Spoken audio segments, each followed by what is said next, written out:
It's all about the Bay, the Morecambe Bay podcast.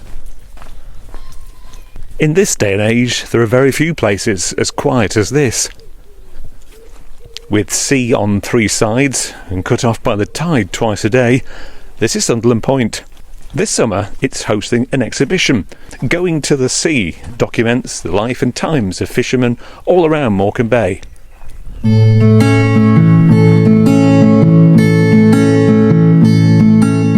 Welcome to the Morecambe Bay podcast with Nigel Thompson.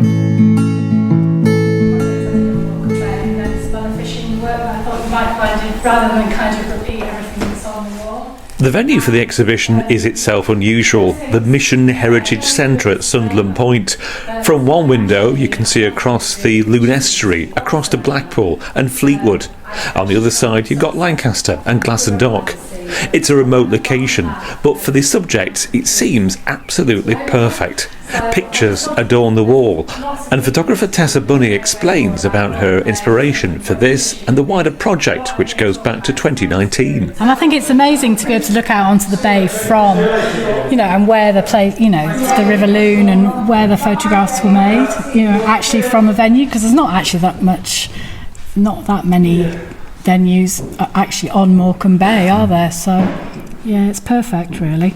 And an exhibition where you have to watch the tide table is a bit unusual, isn't it, as well? Yeah, that's right, yeah. I mean, the exhibition's not going to be open all day, every day, simply because you've got to go over a tidal causeway. So I was pretty excited about that, to be honest. And I'm staying over here tonight, and I'm going to get trapped on Sunderland Point, and then get up in the morning, and then I'm going to sit with the exhibition when people can get here again. So it's been really exciting. I think it's great, and also the fact that you took 3 years of documenting fishing around Morecambe Bay. That's a big undertaking. You said how many times you've been out on the bay? I think I worked out it was about 30 times in all. 30 times, 6 miles out to record the pictures you can see around us. That's quite some undertaking. It's not an easy thing to do. No, I mean, I guess the thing about it was that the bay's different every day. The weather's different, the tide's different, the people are different. Everything changed all the time. So it became a bit of an addiction, to be honest. Wanting to keep on going, and I didn't really want it to end, but it kind of, things happen in people's lives and things end. So I just feel really lucky that the fishermen were willing to take me out and show me what they do, because that's a big privilege. You said before in this presentation that you kind of didn't know this area, that you kind of fell in love with it now. How do you feel about it now? Well, yeah, I still really do as well, but sometimes you have to stop things, and it's not always down to your own doing, as it were. So I'm trying to I can't say that working in the northeast is not easy. The situation the fishermen in the river is terrible. It's not enjoyable like it was going out on the bay, but it's a really important story that has to be told, and I feel lucky that I kind of stumbled across that by accident as well. But going out in a fishing boat is a completely different experience. It's less kind of tactile in a way. I don't know if that's really the right word. You don't feel in it the same way as you feel like when you're out on the bay, but it's a unique landscape and unique place, and there's probably nowhere else that's really like it. Margaret Owen. To be featured in a documentary is just a complete privilege. I like people to know that women can do what men can do, you see. So I've quite enjoyed all of it. I love the attention and I love the fishing. And Tessa was absolutely marvellous, to say to the least.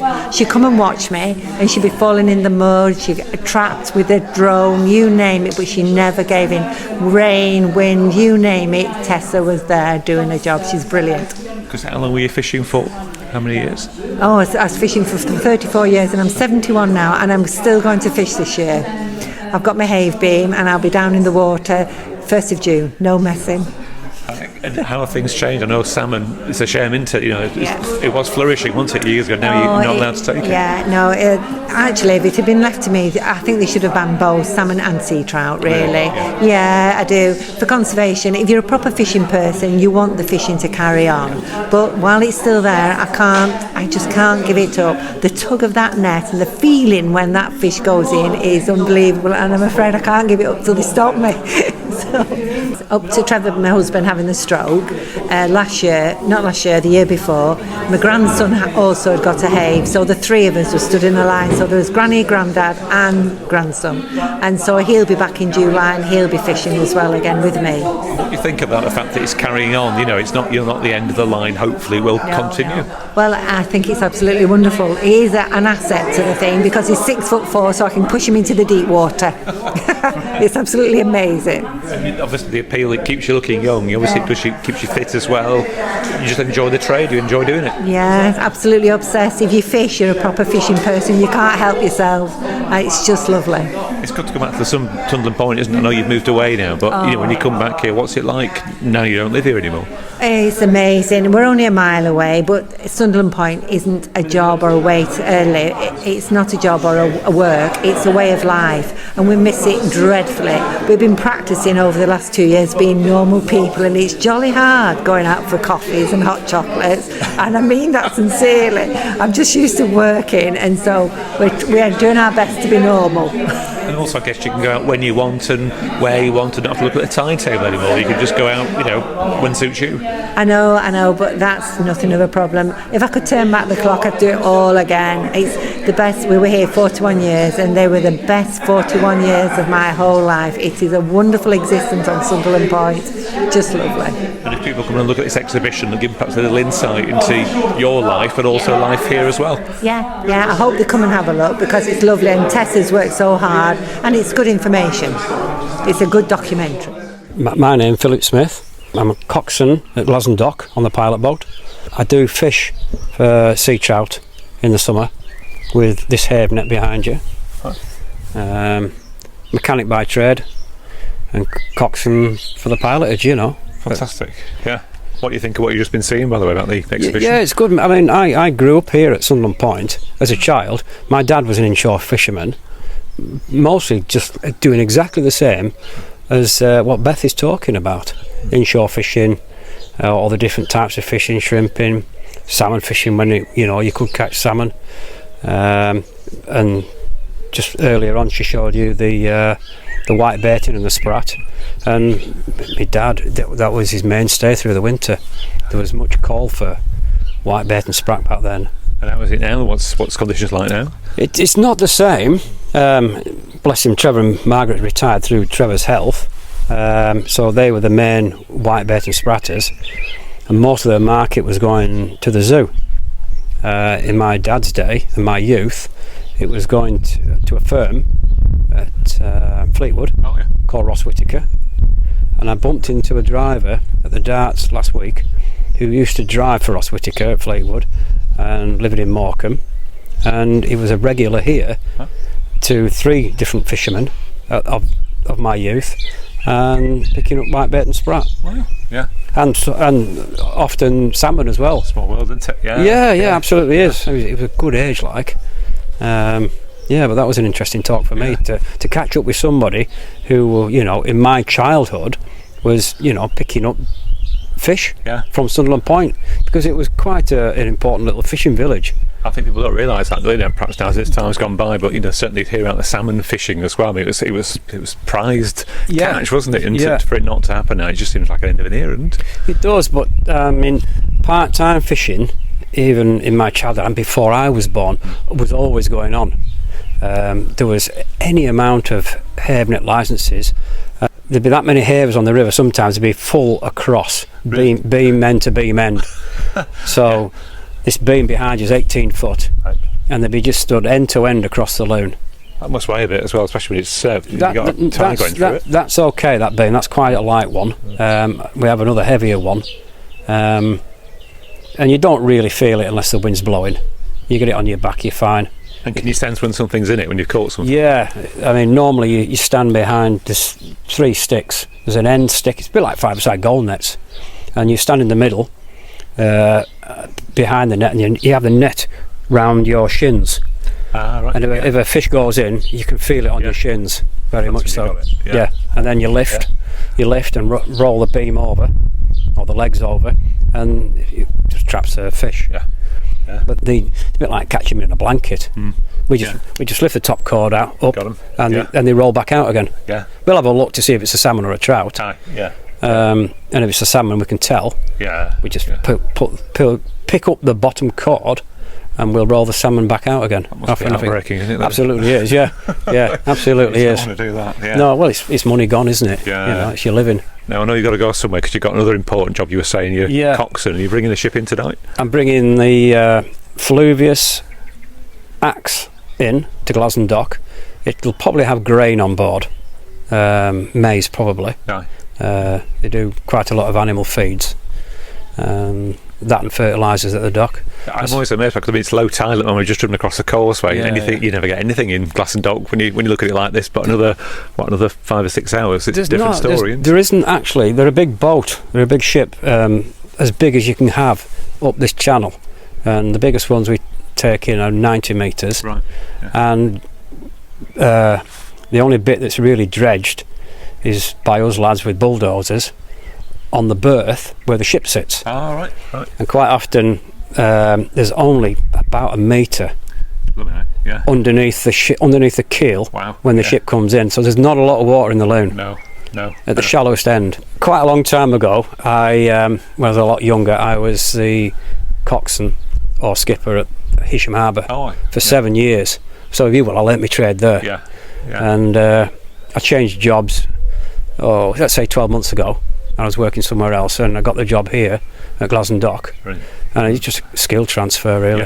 Yeah. It's like riding an old bike. I never forgot. Right. Yeah, it really was like a riding old. As soon as I got in that pilot boat, it was like an old bike again. you go, yeah. Yeah, off you go again. Yeah. How far out do you go? It's about 12 miles. It's the Cardinal Buoy. Right. We call it loon number 1. The loon deeps is past Fleetwood. Right. Because I used to go there when I was at Hisham Harbour. Yeah. And again, that's about 12 miles from Hisham Harbour.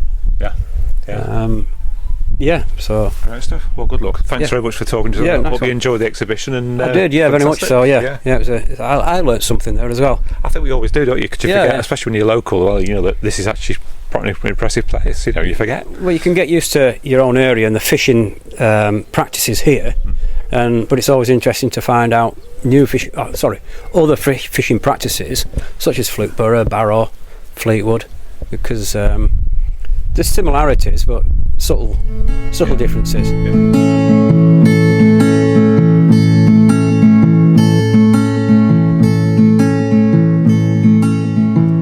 Go on, Sunderland Point. You've lived here for how many years? 42 years now. 42 years, yes. What made you come here? Actually, my friend Kath, we were working at the hospital and she lived here and I visited her. And being born and brought up in Liverpool on a street with a backyard, no garden, I just thought this place was idyllic. And when a house came empty and up for rent, then I just thought, well, this is where I want to be. So here we came and here we stayed, and all the children have grown up here. They loved it in their childhood, but they detested it in their teenage years. Why? Oh, why?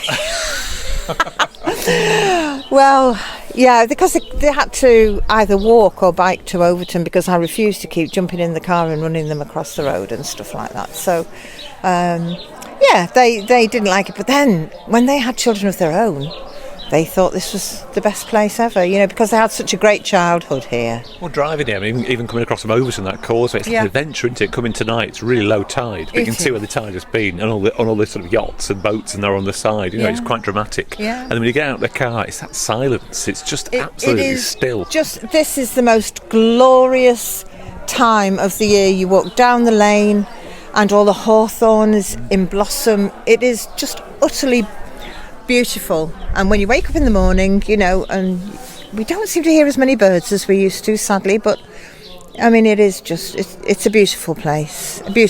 Hard winter, though. I bet. And the sea on three sides, is that not a bit eerie? Do you not sort of think in the middle of winter that actually one day the wind will, and the tide will come up? And well, it does. It does occasionally. We've got wonderful sea defences, really, and we're very practised at keeping the tide out. But yeah, sometimes and as you get older, it gets harder, you know, and sometimes you think what was once an adventure is now, you just think, oh no, please, let's not have all that. And we first met when you were working in Lancaster. That's You had correct. a regular commute across to the city. Yep. Of course, the tide waits for no man or woman, does it? So No. how did you manage to make the job work with living here? Well, you know what time the tide is going to be over the road, because experience tells you that, a certain height of tide, you need to be away so many minutes or hours beforehand. So occasionally it catches you out, you see, because if you're having inclement weather, the tide blows the wind blows the tide up, and it covers the road a bit too soon, or sooner than you anticipate. So you can't go through it, you just can't. So then you have to phone work and say, sorry, I've missed the tide. That didn't happen very often, but just go early, get home later. You live a bit. Shop at Asda, thank goodness for Asda, 24 hours. Meeting your neighbours, pushing a trolley around in a weary sort of way first thing in the morning, because everybody's had to come out before the tide. We're here at this lovely centre. I've been here for years, the Mission Centre on Sunderland Point, which must be one of the most picturesque places to hold an exhibition of anywhere, I think, certainly in this part of the world. For Tessa's exhibition, Tessa Bunney's produced a fantastic exhibition of pictures. What do you make of it? Beautiful photographs that reflect not just Sunderland Point, but fishing across the bay, and she's a very skilled photographer. She's takes some beautiful photos.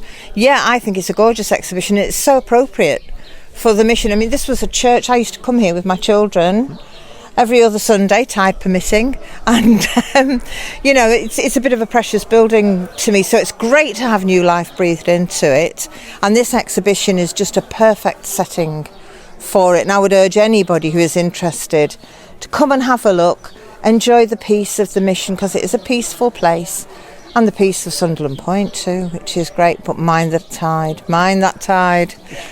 We don't want to be sending the RNLI out, as happens from time to time. All of the times that the exhibition is open are timed so that people can come at a safe time to cross the road. And if people look on the website, all the times are there. If you come at those times, you can't go wrong.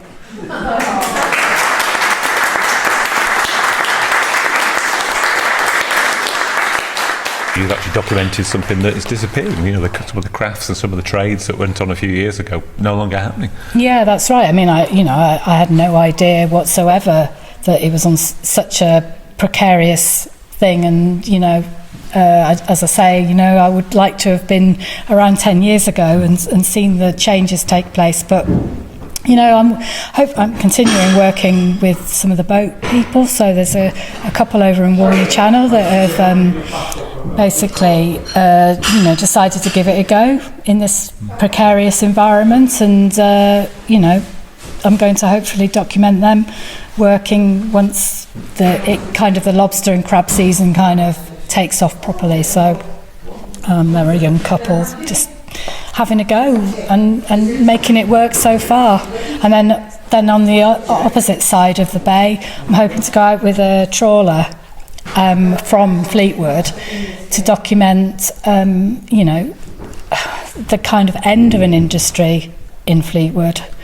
There's not many people that are still fishing from boats, so it's still kind of going on. It's much kinder on my kind of mental health to not just stop and just keep going until it, I suppose that's what happens with projects, you keep on going, and then you either start repeating yourself, or you get bored, or something happens, or something. It's not really like, I don't say, when it's my own thing like this, I'm going to do this for a year and then stop. It's just whatever happens. So, well, I think you did a cracking job here, and the reaction tonight certainly showed that people are grateful for that you documented this, and that people can come and see it now, and I'm sure they will. It's on throughout the summer, so plenty of time to come to the hall here at Sunderland Point. And as we're looking and as we're talking, there's sun setting over Morecambe Bay. I mean, what a fantastic location to show off this important piece of work.